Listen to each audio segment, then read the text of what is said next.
Welcome back to Tractor Roy. My name is Trent, and if you're just joining us on this project, we're working on a 1953 Allis Chalmers WD45. The issue that we ran into last time, once I got it all pulled into the shop, we took the head off and it seized. I got a bunch of water down the exhaust inside the manifold and got stuck on these two cylinders. So if you're just tuning in, make sure to check out the other video where we took that head off. There's another one, I think, where we pulled it inside. So keep up on that. They're all in a playlist just so they're in one nice place, easy to find. And there should be an order as we do these. So if you haven't already, make sure to subscribe so you can follow along with this thing. We'll see what we can break today. We're going to be working on the head. We've already got a couple of the valves removed. These ones were the two worst. I wanted to see what kind of shape they were in before I really got crazy with this thing. And this head will clean up. There's a bunch of stuff in these two, but I can clean it all out. It's just from that manifold mostly sitting in there. I was able to get all of these studs pulled out except for one, so that's also going to be on the project today. It's been soaking in some penetrating oil, so I'm really hoping I can just weld a nut on that real quick and then zip it out. This is how we're organizing our valve train. It's just labeled 1 through 8. This is cylinder 1, 2, 3, and 4. This is where the valve springs and retainers go. And then valves. The push rods go back here, but I'm not keeping them in any particular order. They're not an oil through type. They don't touch the camshaft at all, so I don't really care. I'm going to be sticking in our bag the retainers and the little C-clips that hold the valves in, or that hold the valves in the head. Now we'll take off all these retainers. I'll show you the easy way that I do for that. Get all these valves removed. That way we can, throw this thing in the parts washer, clean it up, see how bad a shape it's in and if it's savable or not. So, how I do this. Take a socket that fits your retainer, but then that's smaller than the wedges. And just get it centered on there. And just a swift strike. And they're popped off. Just like that. We got our, what are these called? They're just retainer. Well, I thought this was a retainer. I don't know. Okay. So, what we have here is the wedges. I don't remember what they're called. And then I'm pretty sure this one was the valve spring retainer. But that was the cap and those are the retainers. Okay, maybe these are the retainers and this is the cap. Regardless, we got the pieces of this thing. So, those valve spring under there, and then there's this cup on the bottom that holds the bottom of the spring in also. So, with those removed, oh, there's actually a C-clip on the bottom of this too. So I just take 2 picks and then stick my thumb on the back side of it so it hopefully doesn't go flying off anywhere.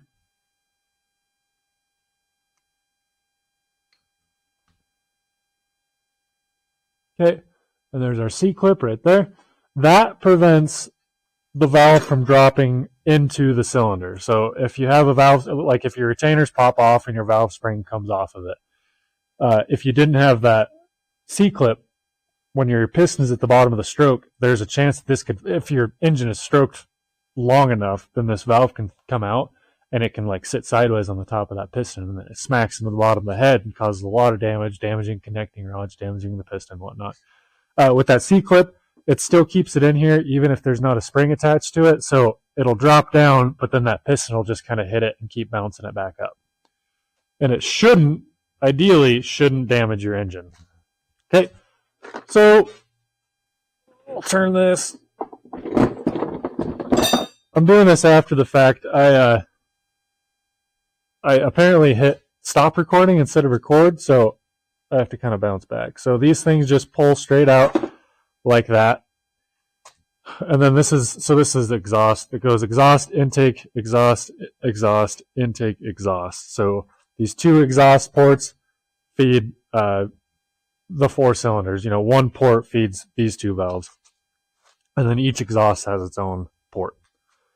So we'll just get inside, clean up here, clean up these exhaust ports especially because all that manifold material got inside of here and stuck to the wall. But it all cleaned up.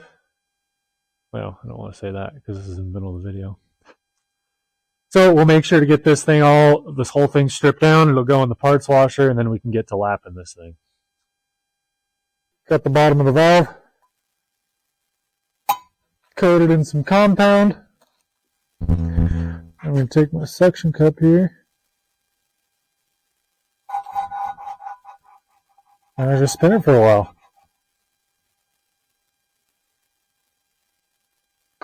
And I can already feel it. I mean, I kind of suck at doing this, but I can already feel it getting easier. The microphone is acting up here. So what I'm doing is lapping the valves. I got lapping compound on the mating surface of the valve where it mates to the valve seat. And as you spin it around, the grit in that lapping compound cuts into the valve seat to give it a better seal, so it seals the compression in there. I'm not very good at it, as you can tell, but it does get the job done.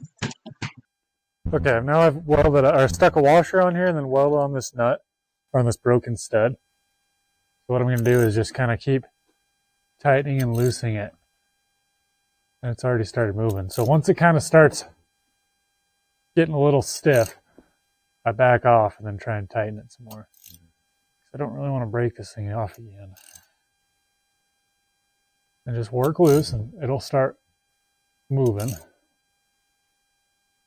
See, I'm already getting it farther than what I was before. So just keep at it and be patient. Don't get too greedy and try and take more than it wants to give you.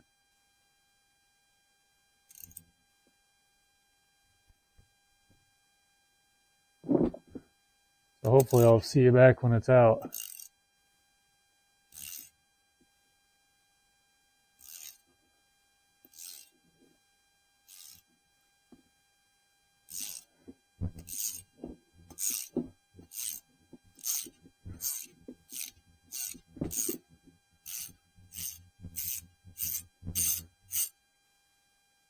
Woo! Oops. At least I don't have the valve in yet.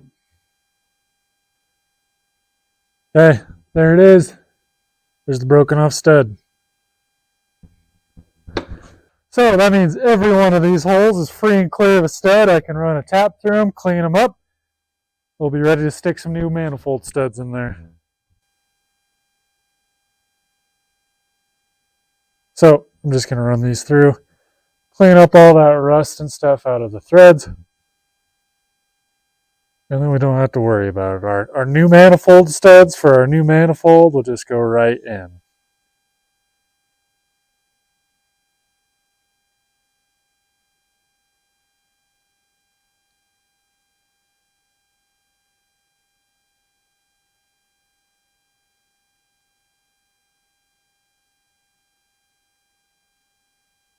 Okay, I'll clean the chips off every time and do the other 5 of these things.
So I'm going to throw this head in the parts washer once again, get it all scrubbed up, get our valve stuck in there, our valve springs compressed on, our retainer stuck in, and kind of get this head finished up until we can start working on the rest of the block.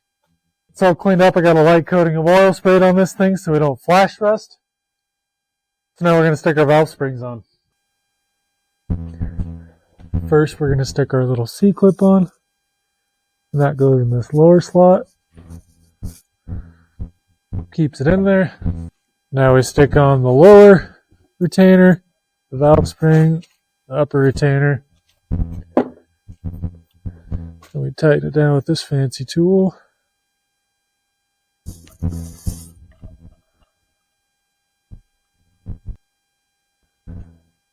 And now we stick our retainer wedges in there. So this is kind of the fun part. You can stick some grease on there to help them stick if you need to.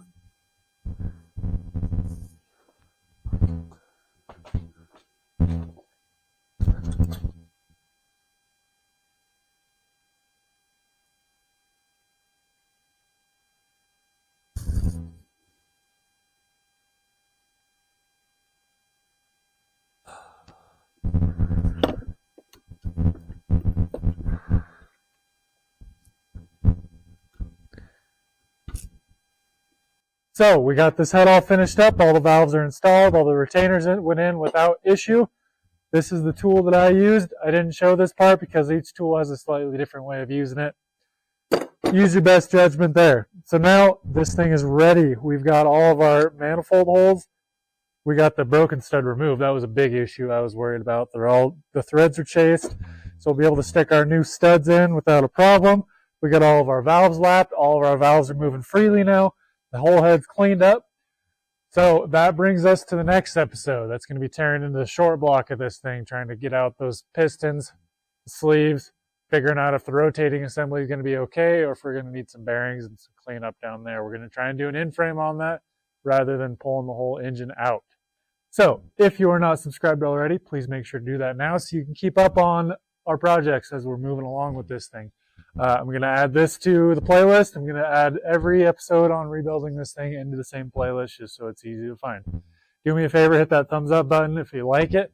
Really helps out with these videos, makes them, get out there. People like to see them. So, thank you for watching, and I hope I'll catch you on the next one.